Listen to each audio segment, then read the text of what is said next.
Gurubhyabhyo Namaha. Namaskarams. I'm so excited and grateful to be here today with my Guru, Vidwan HN Bhaskar sir. Tala is very excited to have you today, sir. And we would like to thank you very much for your time and this opportunity. Namaste, this is HN Bhaskar here, and thanks for inviting me to be part of your podcast. And I would like to see what your questions are, and I'm quite excited to be answering some of those. Thank you, sir. We have quite some questions for you. Yeah, I'm expecting that. I'm hoping it's something which I can answer. No, sir. So you can go ahead and start your All right, sir. question So here. we wanted to start by asking you about your childhood, of course, having grown up in a musical household. Could you please share with us a glimpse of your musical journey? Go ahead. My musical journey started from Mysore. My parents being musicians, yes, I grew up all around 24/7 music because my father teaches violin, my mom teaches vocal, so classes goes on, from day long thing. So I've been listening to, and I'm always in the midst of music. So that's how I grew up, and I ended up learning vocal and violin. But at some point, I chose to play more of violin. But vocal, of course, I kept taking classes from my mother and other two teachers, and that's how it became part of me. So it was more natural. And once I came to Chennai, it was a different ball game altogether. It was much more serious because I was in Mysore and young. So I took it easy, and I took it for granted too, Yeah. because my parents are teaching, and it was more casual. But yeah, it was a day affair. Every day, every night, between 9 to 9, it used to be classes. After 9, it used to be practice sessions. So it used to go until 2 a.m. in the so this is how it was. So it happened more, it was pretty natural. And many musicians used to, from Chennai, Yeah.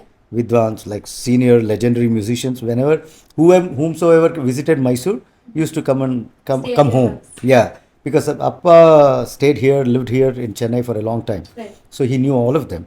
So whomsoever came to, starting from Mahalingam sir, flute, so till Mandolin Srinivas or to D.K. Jayaraman, or you just name every other music, Balamurali Garu. Yeah. Everyone, if they came home, Wow. so had that privilege, like without like realizing the, the Seriousness. yes, Yeah. but I enjoyed being around. Yeah. Sometimes Appa used to make me play in front of them. Wow. So that was the thing. So I enjoyed those things, and it was really nice, beautiful. So That's so nice, sir. When did you first move to Chennai from Mysore? I moved in the year 1998, 99, yeah. So it so happened, my father belongs to Parur school, that is MS Gopalakrishnan, or his father. My Appa learned from Parur Sundramayar and Anantraman and MS Gopalakrishnan, all three of them. So I used to take classes whenever MSG Gopalakrishnan sir came to Mysore.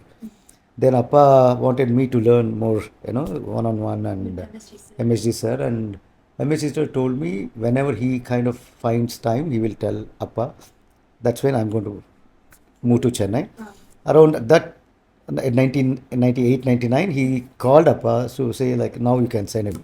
That's how I landed here. Right. Not for any concerts or anything. I had no clue about what I'm going to do. The purpose was to take lessons, learn, practice from MS, my teacher.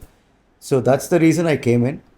And once I landed here, the whole purpose was to learn To learn from MSG. MSG. How was that experience, sir? I mean, Chennai is different, very different from Very Mysore. different in the sense, yeah, the cream of musicians live here, Yeah. and opportunities we have here to listen to Right. and to learn as a musician or a music student. This is the place. Yeah. The reason is, like, you are in San Diego, and you have to wait for some musicians, Yeah. like the seniors, legend, to come to your city, and while they are on their tour, you have an opportunity to go listen to them. Right. But here, they all live around, Here, yeah. just around, Yeah. and you can meet them, see them, and every other day, and Right. you get to watch them more often Yeah. than any other place, and that that is something which I really enjoy. Yeah. Every day, every evening, I used to go for kacheris, attend kacheris, record. There is something. There used to be something called tape recorder, which you might not know. So I used to record every kacheri, come back home, and listen to those ragams, the rendition and kirtanam rendition, neravu and swaram. What made those the nuances there, hidden things, and what made it so special. That was the idea. Right. So, and then start practicing along. Right. So when I came here, of course, there were seniors super, and there was my generation or little older than me who were already pretty good, very well established, accompanying and playing so well. When when it comes to violin, so all these things inspired me. Right. So Watching that. every day I made sure that I attend one kacheri, Oh, at wow. least. Yeah. Every evening I used to go attend some kacheri. Every Wow. day it's on. Yeah. 24/7 it's on here. Every day there are at least 10 to 20 concerts happening in Chennai Yeah. Yeah. officially. Yeah. Yeah. Or there are some which we don't know. We Yeah. don't come, Home get to know who not temple Temple concerts. concerts and other things going on. But Sabha Kacheri itself, at least 20 concerts happen Yeah. every day, Yeah. daily basis. So you have options. So you have seniors, super seniors, everyone performing. So I had that, opportunity to go listen to them live, record, and then come and practice. Oh, wow. That was my routine. It's so nice. Morning, I used to go for classes Uh-huh. from MS Gopal Krishnan sir. Evening, kacheris.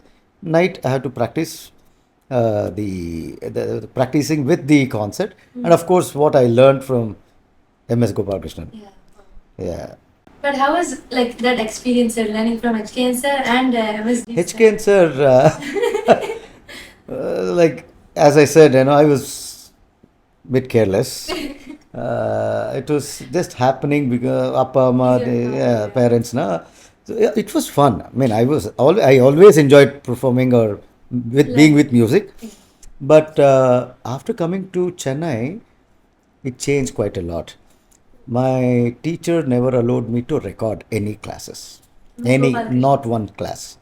Oh, wow. The reason is he always, if you are recording somewhere, that whatever you are doing is getting recorded, Yeah. and you are not focused enough, you are careless.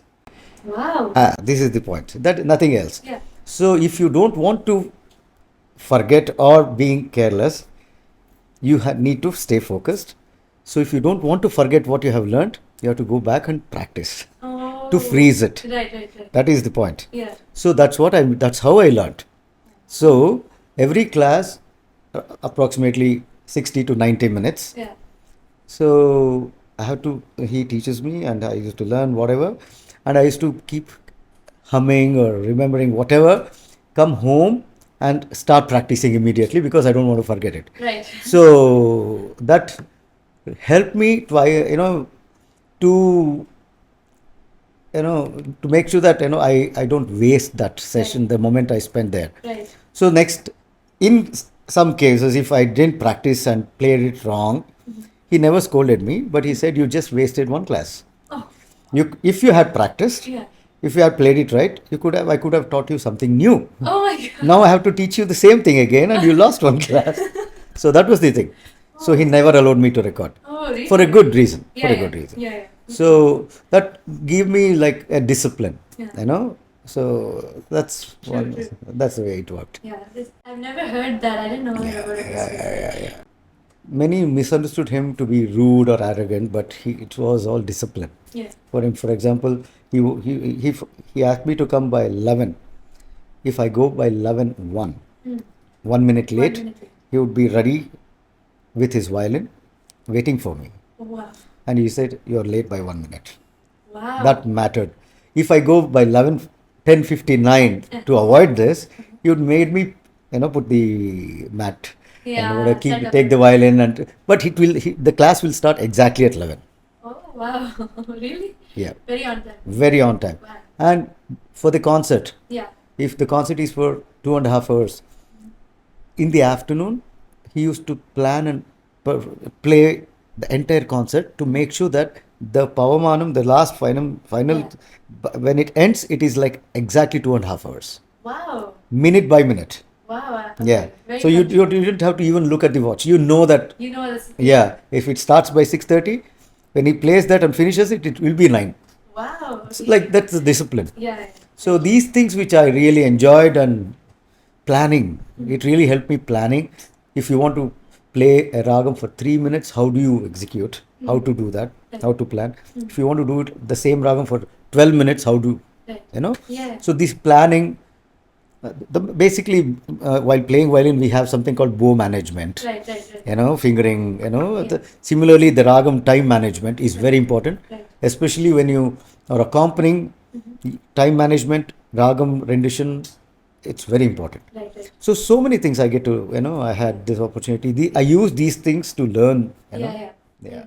So you were just mentioning like planning or practicing for time management for concerts. So before your concert, do you have any pre-concert practice or like a routine that you normally do before a concert, like a habit or something? See, for concerts, in the beginning, in general, we don't know what the performer is going to sing that day. Yeah. So before going to the concert, of course, now it is different because we are traveling and we have, the schedule is different. Yeah. But those years, like between say 2000 to for 10 years or 12 years, Yeah. every day morning, at least 3 hours of practice is a must. Where you practice starting from basics and go until up to ragam, swaram, nerval. Choose one ragam for a day and just go for it, go with it. So these things, like 3 hours of practice in the morning, must. But just before going to the concert, about half an hour of warm up exercises or some ragam, whatever you feel like. So these are the basic prep thing what I do. What warm up exercises? And basics, I stick to. This is my personal thing. I see our mind should be really open for the evening because we don't know what to expect. Yeah. So if you happen to, get settled with one ragam, if a very similar kind of a ragam comes on stage, Yeah. you might have a kind of clash inside your mind. Yeah. So what I prefer is not to think of one ragam there. I just go practice in, say, Maya Malagola, and just practice that, akarams, those things, basics. I don't really, before concert, I just play for half an hour to make sure that I have that warmth. Yeah, that's it. That's all. That's all. Nothing much. And maybe probably think of some kanak and all, just to open up your mind. Yeah, exactly. So to Freshen make, the mind, because I do take a short nap. So once you're up, it takes at least 2 hours to be fully awake. Yeah. So to be so, I do all this just to keep Makes myself sense. alert. Yeah. Makes sense. So, in your different types of performances, like accompaniment performances versus solo performances, how do you approach them differently or similarly? No, it is different. While accompanying, your role is to support or enhance the entire performance concert experience. So you have a very important role where you are like your presence is very important in the concert, but it shouldn't become obvious. Your role is to make sure that the main performer, is very comfortable and to bring out better music. So it should be inspiring. We have our own opportunities to play the ragam, but there is something called pakavadya dharmam, what we call the term, where it's not a national rule or anything, but the balance, if the main performer is singing for 10 minutes a ragam, you can play for 10 minutes, you can even play for 12 minutes, that is your choice. But if you can keep it to 6 minutes, there is some kind of a balance, and the focus will also be on the main performer. I don't want to steal that from anybody, because that again, it's a concert experience, not my solo performance. Yeah. Why do you call it solo? So I'm just by myself. I want to play anything. So I have my solo performance where I can do whatever I want. But while accompanying somebody, we have responsibilities. So that we need to keep in our mind all the time. So time management, that's where we need to. Yeah, yeah. Okay. So today it is changing, by the way. There, like when I started playing with super seniors and legends, many of them. Yeah. So I had to keep that in mind, and I learned that Yeah. that actually helps. Yeah. So some days you are in that particular zone where you really want to play more, More, yeah. but you have to keep control, and you have to cut it. Cut it short. So yeah. that happens. You feel bad, Yeah. but that's part of Pakvati Dharma, where you don't just exceed Mhm. the limit there Yeah. to make the overall concert experience good. Yeah. True. That's all. Yeah. So because that also helps you to grow Yeah. as an overall musician Mhm. in the field. Mhm. And when the concert experience is good, they also feel okay with these accompanying artists. I'm comfortable, so they call us more. Right. The more we play with them, we get to learn more. Yeah, yeah. And playing for different various artists help us grow better as musicians, because same Todi Ragam sung by 10 people is different. Yeah. And I have 10 Todi In your mind. in yeah. in my mind. Yeah. So I get to hear, understand, and also reproduce so many sangatis and ideas Yeah. from 10 different musicians. Yeah. So accompanying various musicians helps. Accompaniment really teaches us a lot.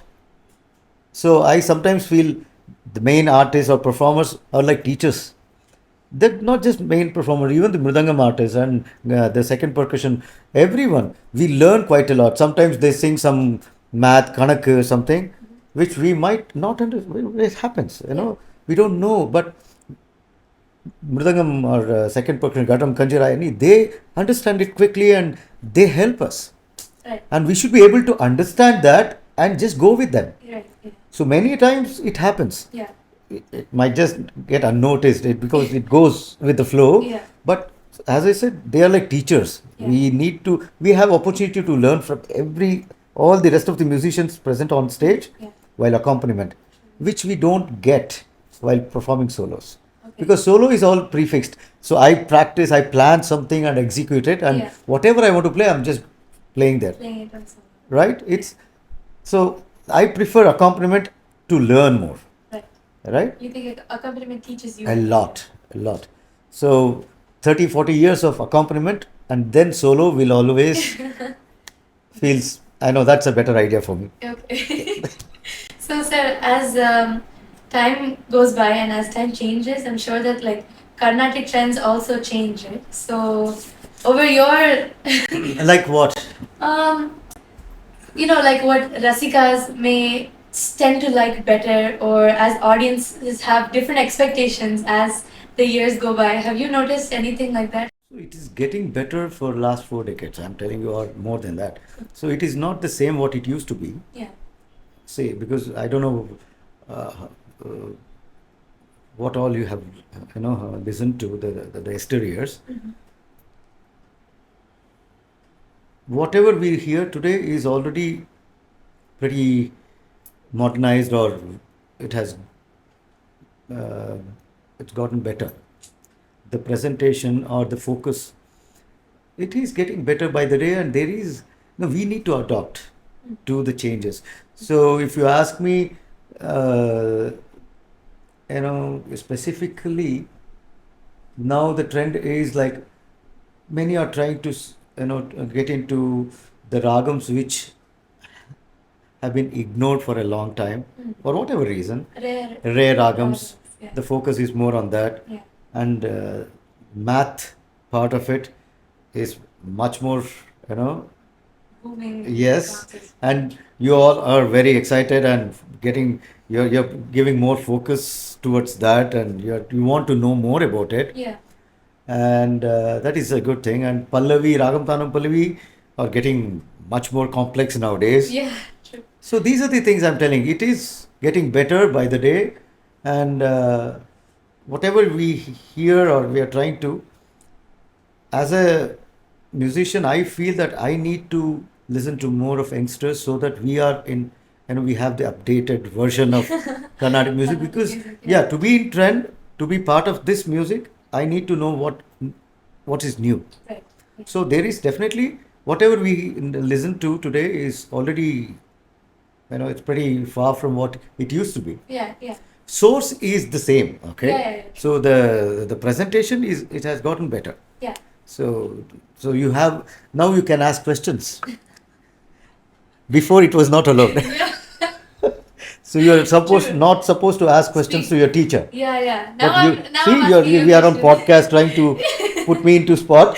So yeah, these are things allowed now. Yeah. So I need to similarly, like because the things are changing. Yeah. So I need to be part of it. If I want to accompany you, I need to know what is happening. Yeah. So the ideas have changed, and it is definitely more different approach, different dimension. Yeah. And see, there are a few musicians today who the swarams to Yeah. that's a small example. So Chatur, Chaturashra Kalam, or the usual swaram is not at all sung nowadays. It's more of Tishram or Kandam or Mishram. Yeah. Kanda Tishram, all these things, they are more. So the normal, today's normal, new normal is that. Yeah. Right. So, and the Kanak, the math, they are, coming out, it's in that particular area. Yeah. So it's totally new. Yeah.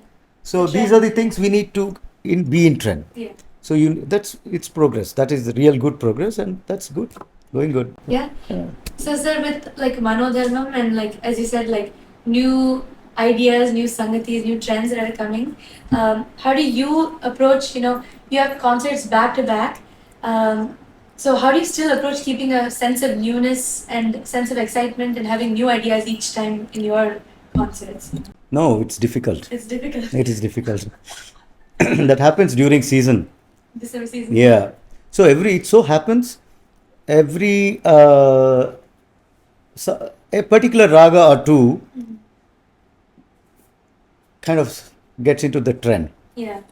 So we as an accompanying artist, Yeah.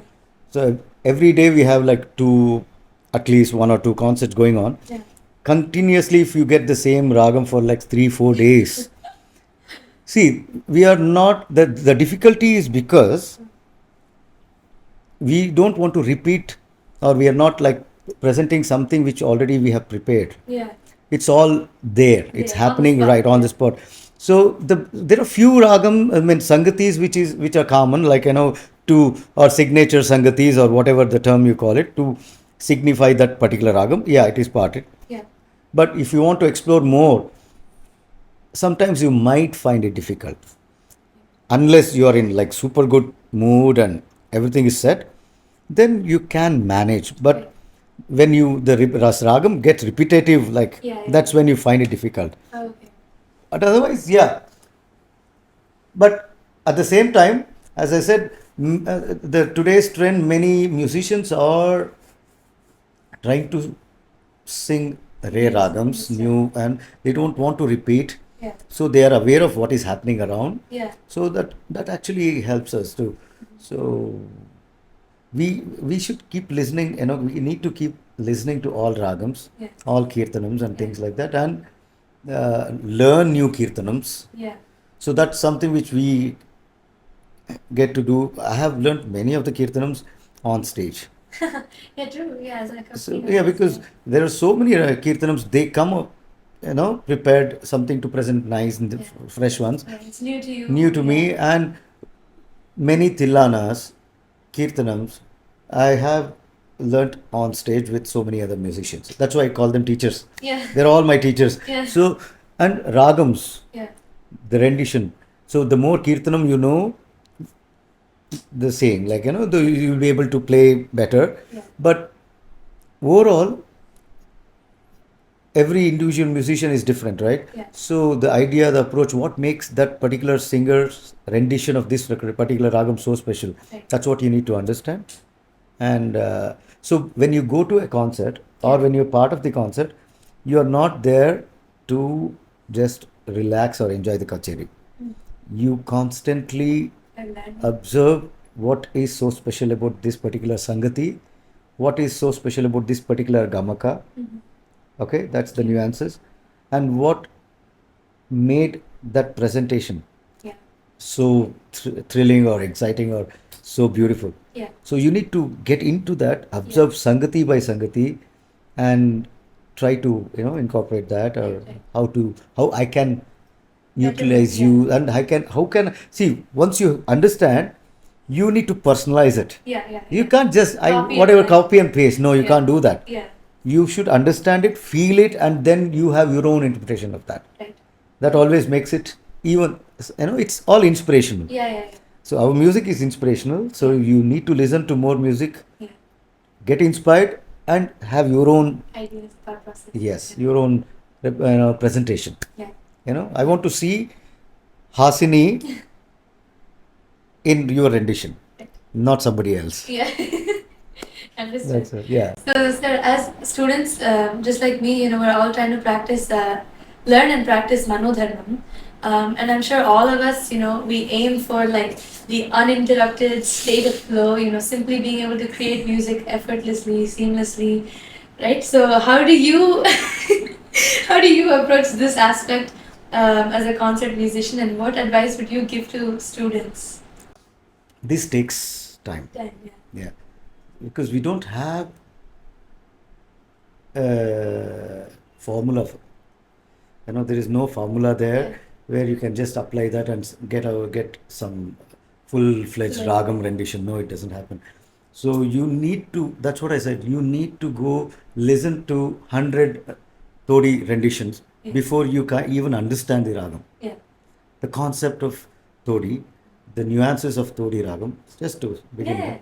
And the Sangatis you can, the possibilities, endless, right? So bringing in balance and without repeating Sangatis and connecting, it's like storytelling. Okay? Or you can say like painting. You have a whiteboard or blackboard, whatever you want to pay, you want to write a story of your own. The subject is Todi ragam. So how beautifully can you come up with a story? For Todi ragam. Yeah. The concept is, the theme is story. How good are you as a storyteller? How good you can paint Todi. So depending on that, this is how you can, I can explain it. So Todi is the concept or theme, and you are trying to write a story or painting. At the end, how good or how bad or how do you put into out of 1 to 10, is it 3 or 5 or 10 or 12, whatever it is. So you get better by the day. So the more you learn the details, nuances, the intricacies, or whatever the subject, more the more you learn, you are able to express better, right? So it's all about storytelling. I'm telling you, it's narration. How beautifully can you make it, how dramatically, how emotionally. So you need to have all these things while you are performing. Yes, the ragam rendition is all about storytelling. Okay, sir. It applies to even Taniyarthanam. So they have Kanak, Taniyarthanam, they have Mohra, Korve, it comes in the last, that's fine, but what do you play before the Korve? Makes it, that's a very important part too. We call it Sarvalago or whatever. So you have, you are going to play 3 rounds of Taniyarthanam as just a Mridangam artist, and you have some Korves ready in your mind. What do you play? What before you go to that Korve, you need to play few things. So how well and how in orderly fashion are you going to present it? That's what matters. That's the storytelling part. Okay. So this storytelling, you're saying it can be taught, it has to be understood. You need to understand. So the more you learn, so you can ask your teachers, and the details about it, how to go about it. But this entire thing takes at least 3 to 5 years. Or if you go much deeper, It all depends on That individual. It's true.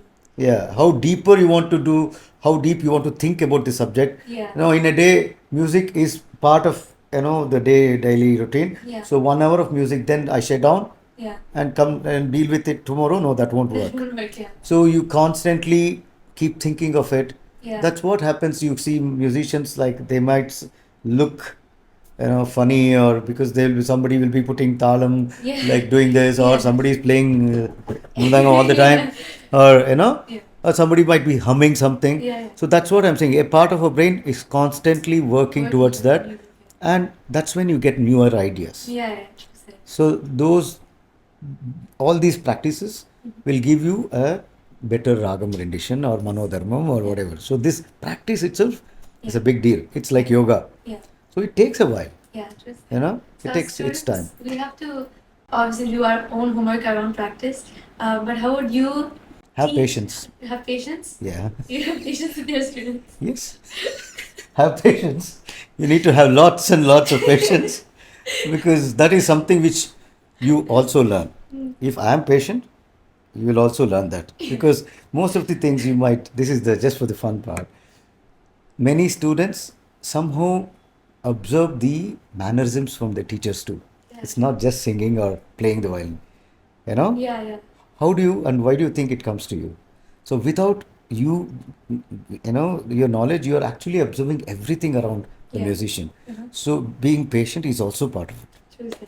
If I keep smiling and be nice to you and sit in a right posture and sing, you will also do that at some point. Without your knowledge, you will. If I sit like this and do that, you will end up I'll do doing the same that. thing, yeah. That happens. Yeah.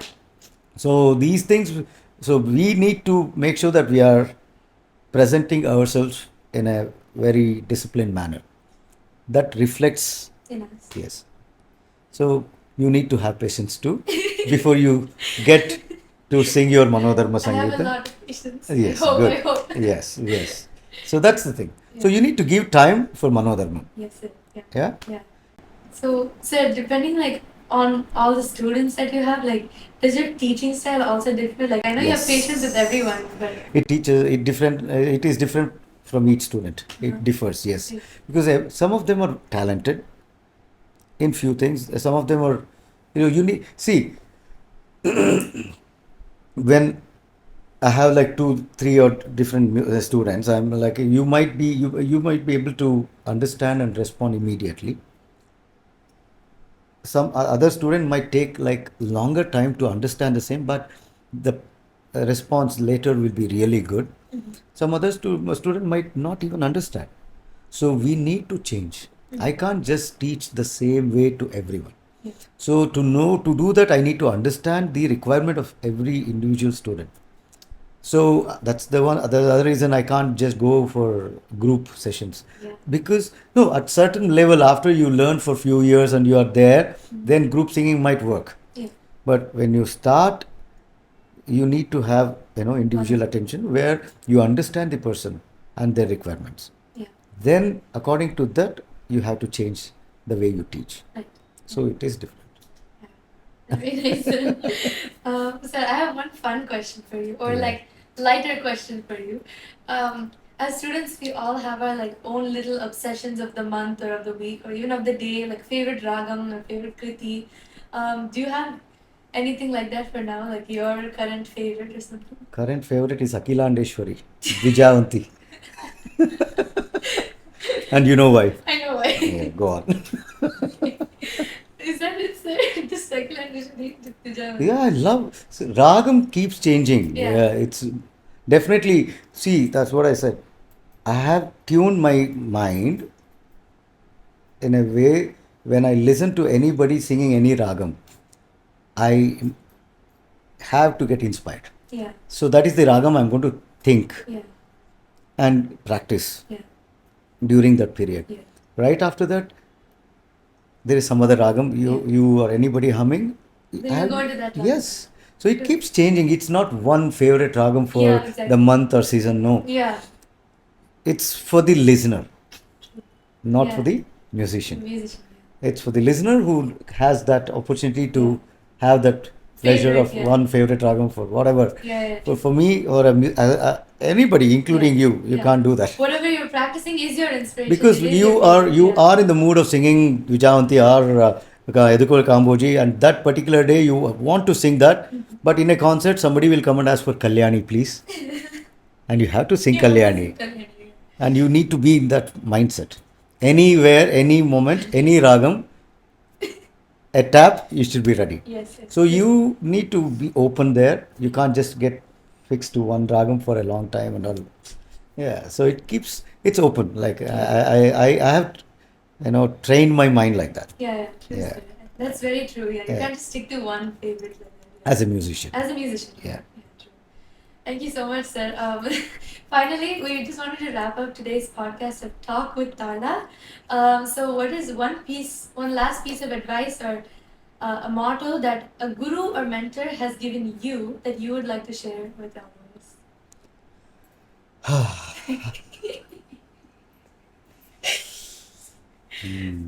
I'm not that old to. You're making me feel like an 80-year-old now. All of a sudden. No. But one thing I can share what my MSD sir, I have that experience. One is so what my father says and what my teacher advised me. So when I came to Chennai, settled, like I had no plans to settle or anything. I moved to Chennai just to learn. So regarding practice, how many hours do you have to practice? That was my question to my father. So to your father? Yeah. Okay. Then he said, what is my routine? He asked me, what is his routine? Okay. So he used to work for All India Radio. So he goes to his work morning at 9, comes at 5. Wow, okay. So what is he doing? It is his profession. He's working for 8 to 9 hours. Yeah. And if you want to take this as a profession, you have to work for 8 to 9 hours a day. Yeah. That's a minimum practice time you have to do. 8 You to need 9 to hours. 8 to 9 hours of a day. Yeah. But my teacher, MS Gopalakrishnan, and he said this, and then his teacher and my teacher, MSG, he used to practice for 16 hours. A day? A day. Wow. 16 hours. It's not just, like that. 1 hour, 2 hours. No. 16 hours, highly, perfectly, at 16, every minute counting. Wow. The rest of it was to sleep for a bit, eat, do Sandhyavandanam and pujas and everything, and that's it. Practice. Even when he was 80 plus, he used to practice for 6 hours. 6 hours a day. Wow. MSG sir. Yeah. So anyway, coming to MSG sir, he had full command over the instrument. Yeah. No, when anything you imagine, he will get it. Whatever he wanted to play, he would play any octave with a smile. Yeah. So I asked him once, sir, eppadi sir? It's so difficult to play all these sanktis what you're playing, and you're playing with at ease and without hesitation, without so much confidence you have, and you have that smile and everything. How are you able to do that? Yeah. He said something very simple, which it took me like 10 years to understand. He said, "Adella onnu illappa, will it to get it." Oh, wow. Will it to get it? Yes. So to get that willingness, Yeah. you need to get into the deeper depth, the kind of deeper you go, Yeah. and you need to basically willing to sit and practice for 10 hours. Yeah. And then To come to that point, you need to kind of be so focused and get deeper and deeper into that mentally subject. prepare yourself to. So after years and years of practicing, and then I realized that what is willingness. The once you are in that zone, getting it is easier. It's much easier. Much easier. So that's what he told me. That's what I Wow. Piece would of like to will it to get it. will it to get it. Oh my god. Thank you so much, sir. Thank you for saying yes and giving us the time to do this. Thanks to the entire team of Tala, Yeah. and I'm very excited to meet all of you in person at some point, Yes, definitely. and virtually too. Yes. Yeah. And we'll be happy to share whatever I can. Yeah. Thank you so much. And good luck to all of you. Thank you. And thanks to you, Haasini, and thank you so much. Thank you so much. Say bye. Bye. Thank you.